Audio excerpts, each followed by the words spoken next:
Auton eräysoperaatio etenee seuraavalla tavalla. Painelin aamutuimaan sinne korjaamolle. Sanoivat, että kyllä he tämän saa fiksattua, mutta osan saa vasta huomenna. No sehän kuulosti ihan loistavalta diililtä. Jotain sen kaltaista olin toivonutkin. Harvallapa näin parhaan enää suoraan hyllyssä osia on. Joten ei muuta kuin kaupoille ja sapuskaa ja tarpeistoa ja nyt pärkkäilin tässä iltapäiväkahvit ja eväsleivät.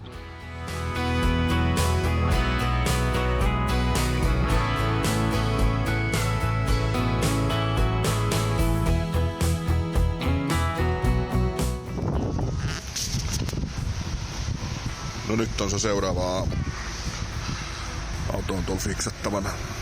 Toivottavasti tulisi kuntoon.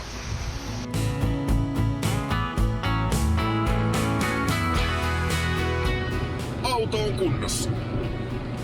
Pukoilta ei kauaa nokkatuissa. Se oli tunnin homma ja vetari on vaihdettu.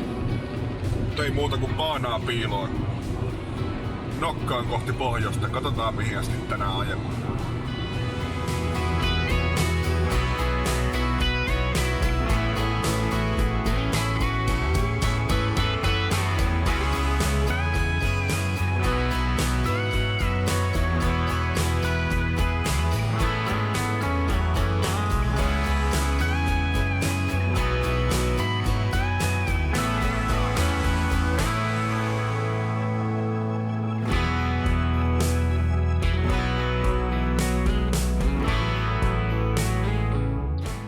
Suunnittelin, jos tänään olisi ajanut tuonne Lübeckiin asti aika tasan 600 kilometriä.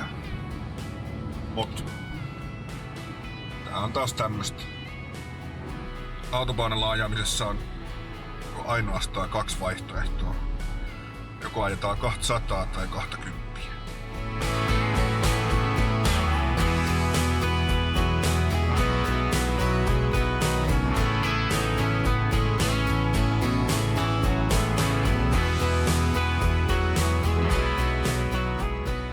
Jep, Lübeckissä ollaan. Ulmenista tuli semmonen 600 kilometriä aika tarkkaa matkaa.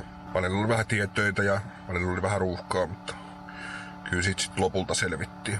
Ajoin auton tähän rantaan parkkiin ja taidan pistää leffan pyörimään. Kello on sen verran paljon, että tänään ei mitään enää puuhastella, niin lähdetään huomenna tutkimaan, mitä toi kaupunki näyttää.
Noniin, tien päällä taas.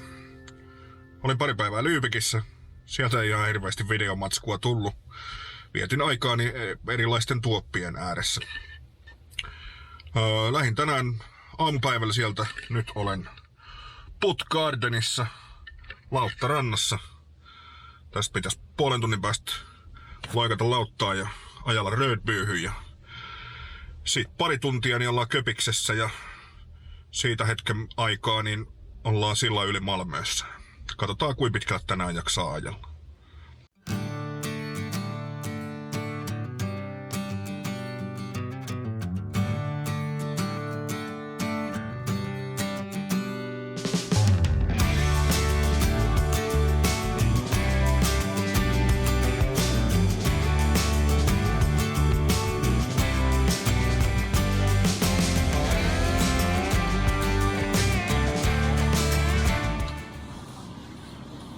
Hello. Denmark, you have to turn lights on all the time, so turn lights on. Oh yes. Do you have a passport? Yes. It's right here. Can I have a quick look in the back? Yeah, no problem.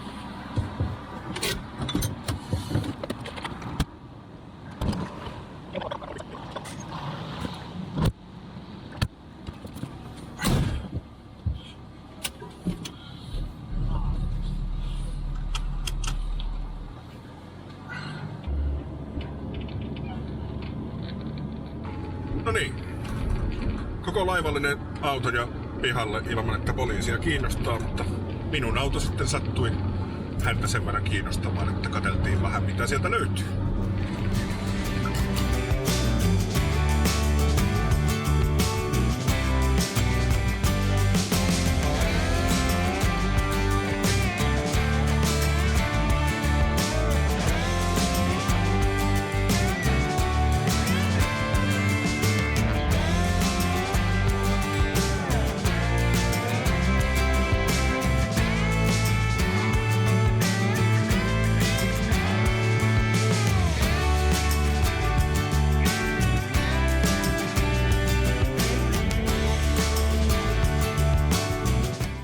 Öresundin silta saattaa hätäisempää hiukan päästä hämäämään tässä Köpiksen päässä. Se näyttää täällä enemmän tunnelilta.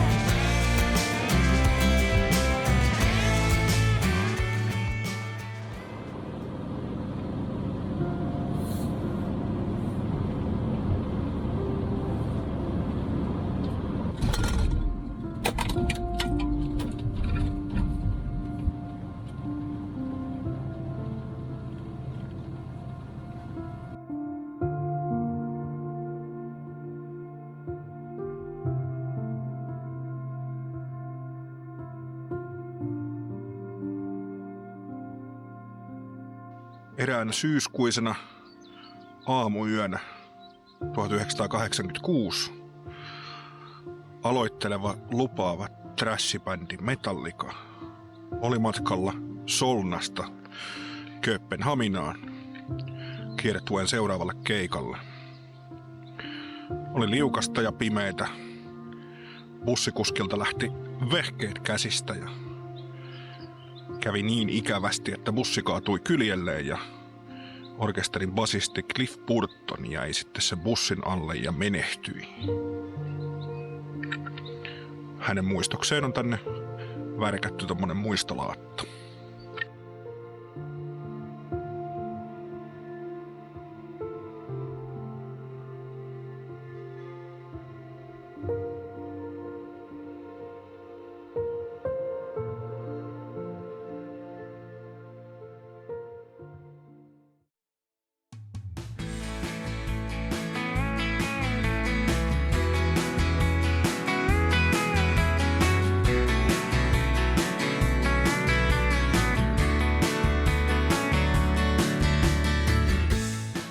No se on editointi Jussi tässä morjesta.